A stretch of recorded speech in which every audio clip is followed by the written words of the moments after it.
We've talked over the last year about how countries like Spain and Germany have been attacking private property rights and saying you shouldn't be able to own properties that are empty, or you shouldn't be able to own too many properties. And yet my strategy of investing in countries around the world makes me feel very comfortable even as expropriation is on the menu. I'm going to tell you why.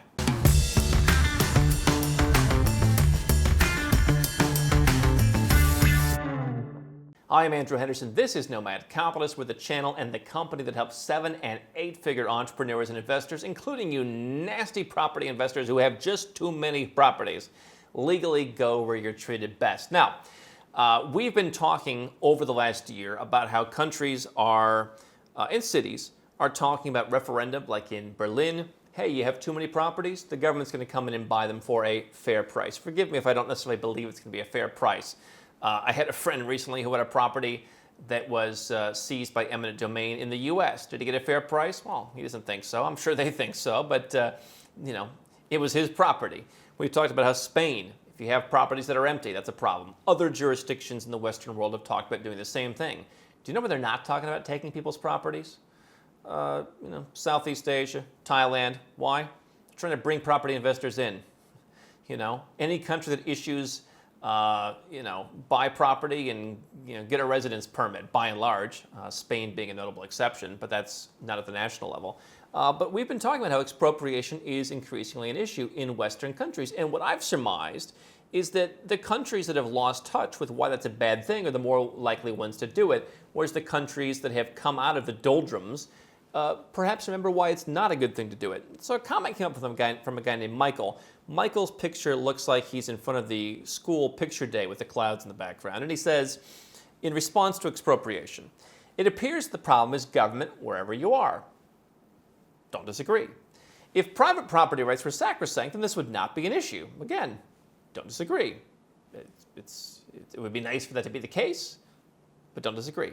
If you're afraid of your property being confiscated in the United States, are you not afraid in Georgia, Serbia, or Portugal? Check their history.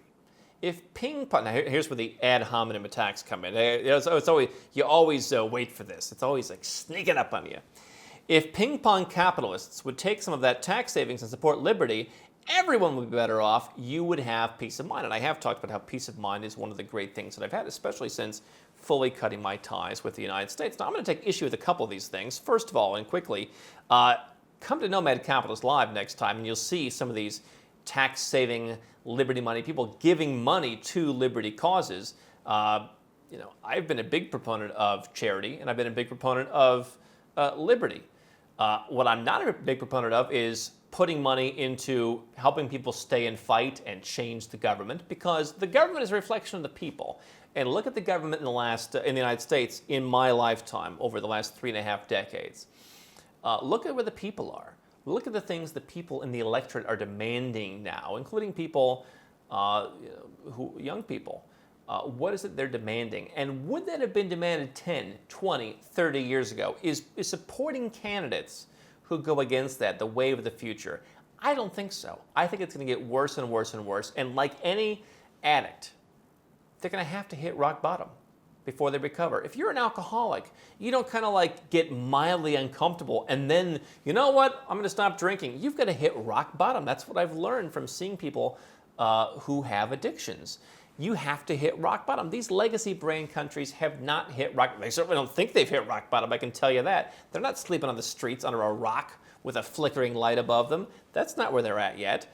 And so if property rights were sacrosanct, then this would not be an issue. That's correct.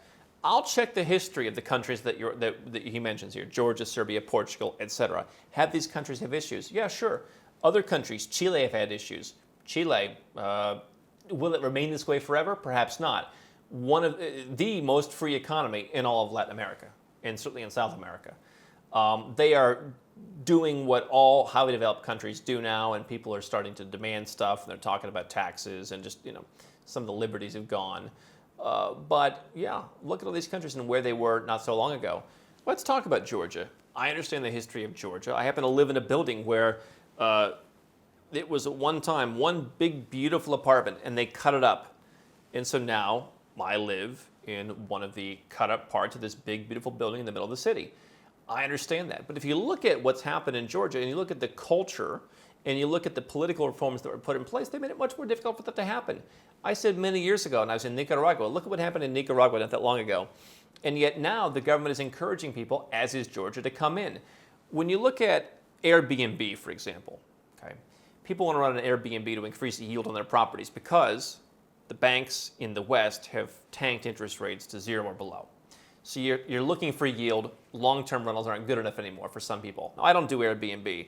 You go to Berlin where they're talking about taking people's properties, Airbnb is not allowed.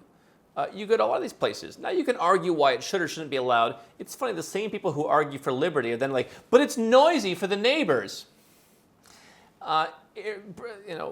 Tbilisi is pushing for people to do Airbnb. That may not be the case for forever, but right now it is the case. And you can go and you can do that and have a very favorable tax policy because they have tourism needs and it's going to be coming back, and they don't have enough hotels. And they want to encourage that. And why make it difficult for people? So, is there a concept that over the course of decades, one place goes from being favorable to slightly less favorable? Perhaps there is an ebb and flow. And so what I see, though, is in countries that are smaller, countries that have had recent problems, countries that don't have the benefit of a brand name, is they have to be competitive. That's why you see countries that say, come and buy a property and we'll give you a residence permit, come and buy a property and we'll give you citizenship. Could they turn and do something different? Sure. I have a hard time believing that you're going to see the same people in Berlin, in Istanbul, where they're saying, buy $250,000 in property, we're going to give you citizenship. There may be some fringe person talking about that. I don't see that at the national level. Now, what I will say is, part of what Go Where You're Treated Best is all about is diversification. And so you can pinpoint any country I've invested, and I'll say, you know what, if it totally goes to pot and they literally come and take my property, all right, I lost 3% of my net worth.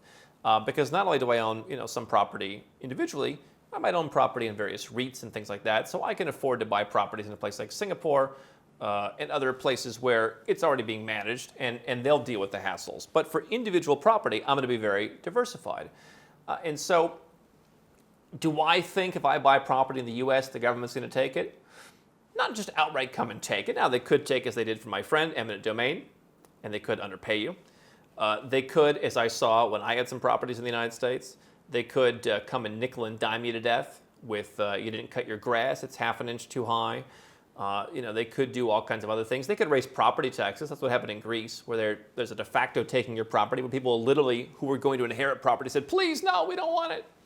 They could do all kinds of things through the back door to effectively take your property or make it miserable to own, or put all kinds of sanctions on you or all kinds of liability. They could do any of those things. Do I think that the United States government or some kind of local government is going to come and take your property?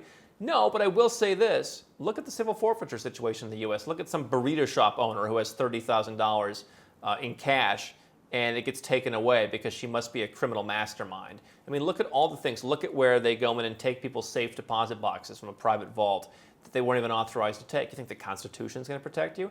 So this idea that private property rights are any more sacrosanct in the United States than they are somewhere else, I no longer really believe. And the rhetoric from these countries makes me think I should be concerned, because a lot of the stuff we've heard over the last 5, 10, 20 years that people said was conspiracy theories, look at how some of it's come true. So I'll go with the countries where the outward speech from the government, the outward culture, the conditions, the laws, everything are, please come and invest. We really want your money. We'll give you this, we'll give you that, we'll give you a tax incentive. Please come. Sure, any country can take your stuff. Diversification is key. But if I can buy in a property that has more certainty, I can spend less money to buy in a better location where I'm getting more certainty. I can get a higher yield. I can get a lower tax rate. And the government is outright supportive of my coming. I'm going to go where I'm treated best and at least put a good chunk of my money there in property that I directly own so that I do not have to worry about which Western government, which Western electorate next says, we hate wealth, we hate investors. If I pay your rent, why shouldn't I own the house, right? Totally ignoring the laws, the realities of the economy. That's what I think about expropriation and why I'm going where I'm treated best. Don't stop now. We've got well over 1,000 more videos here on YouTube for you to watch and learn how to go where you're treated best. And if you want to work with Nomad Capitalist personally, go to nomadcapitalist.com/apply, learn about our unique, tried and true process, garnered over years of experience, and learn how you can become our client.